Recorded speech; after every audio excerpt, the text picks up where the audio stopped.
Next 4 संधारित्र ये बने हुए 1 2 3 4। इन संधारित्रों की तुल्य धारिता आपको अलग अलग ज्ञात करना।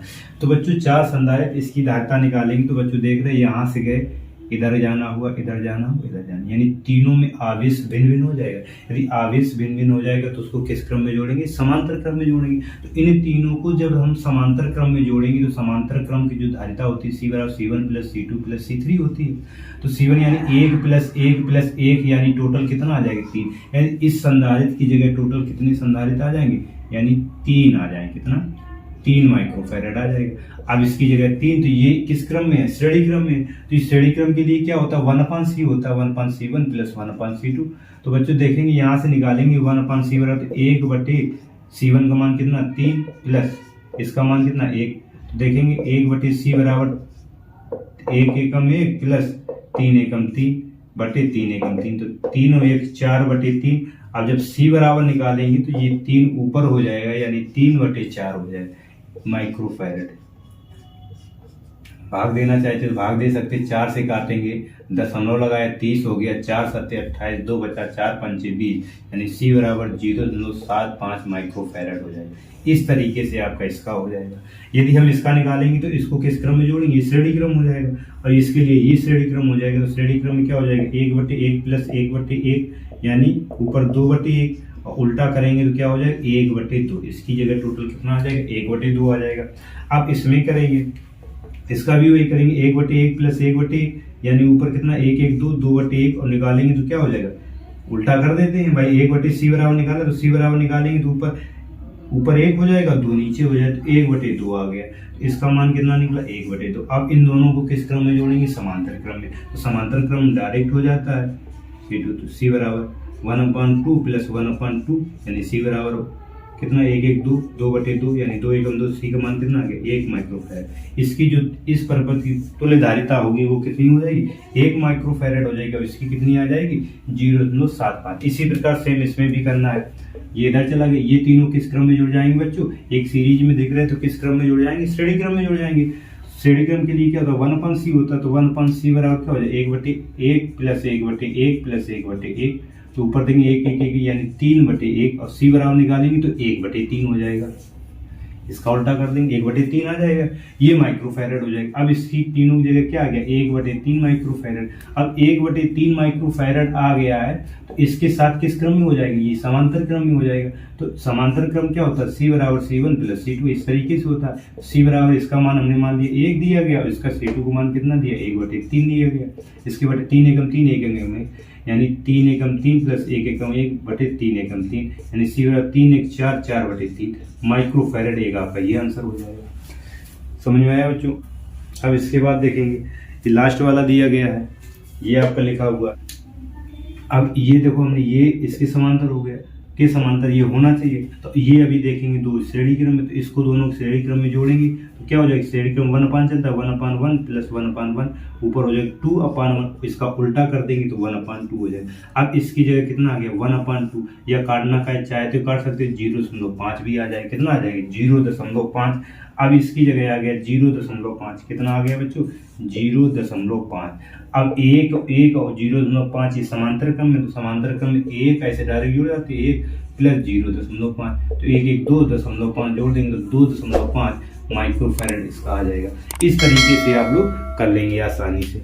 इसके बाद देखेंगे 30 नंबर लिखा 3 माइक्रोफैरड का मतलब 3 माइक्रोफैरड और 6 माइक्रोफैरड संधारित्रों को इस प्रकार संयुक्त किया जाए कि तुल्य धारिता 5 माइक्रोफैरड हो जाए। बच्चों आपको इस तरीके से यदि देता है, कोई 3 संधारित्र हो दे देता है और बोल देता है इन संधारित्रों को इस प्रकार जोड़िएगा कि इसकी तुल्य धारिता ये आ जाए, कुछ भी दे सकता है। तो इसमें तुल्य धारिता कितनी दी गई? 5 माइक्रोफैरड। तो 3 संधारित्र 3 3 और 6 ये सब माइक्रोफैरड में है। इसकी धारिता क्या है? माइक्रोफैरड में। और इसकी जो तुल्य धारिता है वो कितनी दी गई? 5 माइक्रोफैरड। तो बच्चों इसको किस क्रम में जोड़ा जाए? तो बच्चों हम पहले देखते हैं समांतर क्रम में जोड़ते हैं। समांतर क्रम डायरेक्ट जोड़ दिया जाता है। 3 3 6 और 6 6 12 आनी कितनी चाहिए? 5 नहीं होगी। अब क्या होता है? श्रेणी क्रम जोड़ के देखते हैं। 1/3 + 1/3 तो +1/6, तो नीचे 6 रहा और ऊपर क्या हो गया? तीन दूनी यानी 2 2 4 और 6 कम 6 4 1 5 5/6 यानी 6/5 आ जाएगी। वो भी नहीं आया, आना कितना चाहिए 5 आना चाहिए। तो हम क्या करेंगे, अब इसमें से कोई एक जो होगा वो श्रेणी क्रम में होगा और इन दोनों को श्रेणी क्रम में कर देते हैं। तो 3 और 3 कर देंगे तो 6 1/3 1/3 2/3 ये नहीं 2/3 में जाएगा, ये बनेगा नहीं। तो हम क्या करते हैं, एक इसको लेकर एक हमेशा याद रखिएगा विपरीत वाले को लेकर चलते हैं। तो इसको और इसको हमने क्या कर दिया श्रेणी क्रम में, तो इसको और इसको कर दिया किस क्रम में श्रेणी क्रम के साथ में क्या कर दिया समांतर क्रम में। इस तरीके से हमने इसको कर दिया। ये आपका ए और बी हो गया। तो इसको हमने क्या कर दिया 3 माइक्रोफैरड और इसको कर दिया 6 माइक्रोफैरड और एक आपका जो बचा है वो 3 माइक्रोफैरड। अब इसके साथ श्रेणी क्रम में हो जाएगा। श्रेणी क्रम क्या होता है 1/3 और धन ये 1/6। तो 6 आ गया, 3 दूनी 6 6 एकम 6 यानी 3/6 और इसको उल्टा करेंगे तो 6/3 आ जाएगा। 6 ऊपर हो जाए 3 दूनी 6 यानी कितना आ गया 2 माइक्रोफैरड। अब इसकी जगह कितना आ गया 2 माइक्रोफैरड। कितना आ गया 2 माइक्रोफैरड।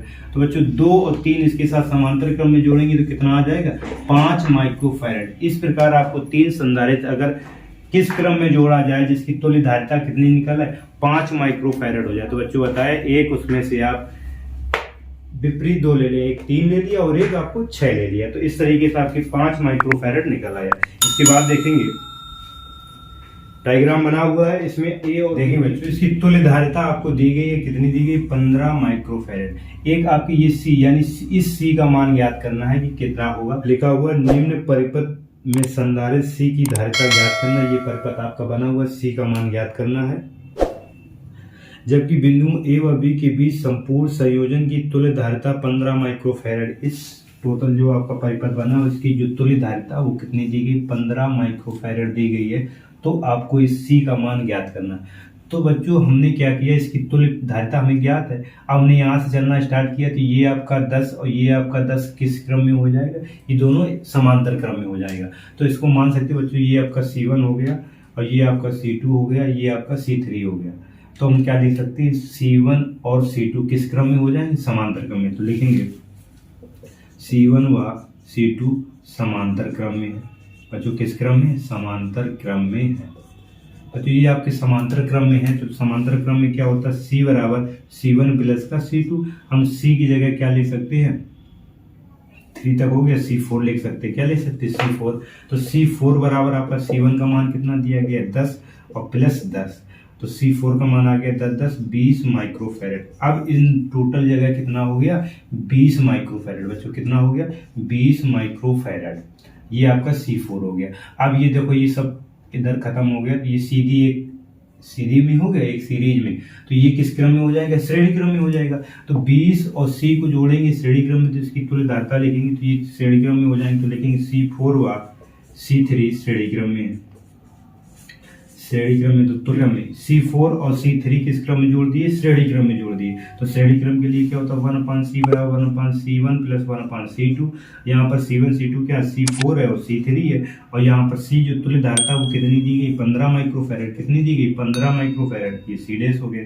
तो आगे निकालेंगे 1/C डैश का मान दिया गया 15 बराबर C4 कितना निकला है आपका C4 20 आया है और प्लस 1/C3। C3 कितना दिया गया ये आपका C दिया गया है तो 1/C हो गया। तो ये 1/20 इधर प्लस का इधर आएगा माइनस का 1/C बराबर 1/15 माइनस का 1/20 हो जाएगा। तो 1/C बराबर नीचे एलसीएम देंगे तो कितना आ जाएगा 60 आ जाएगा। कितना एलसीएम आ जाएगा 60। 15 चौको 60 और 20 तिहाई 60। 1/C बराबर 4 में 3 निकल गया कितना बचा 1 नीचे कितना रहा 60। तो C बराबर कितना आ जाएगा 60 माइक्रोफैरड। ये आपका हो जाएगा। अरे जो क्वेश्चन है हम करा रहे हैं ये आपकी बोर्ड परीक्षाओं में या तो पूछे जाते हैं या तो बोर्ड परीक्षाओं में आपके पूछे जाएंगे, इसलिए अच्छे से कंप्लीट कर लो बच्चों।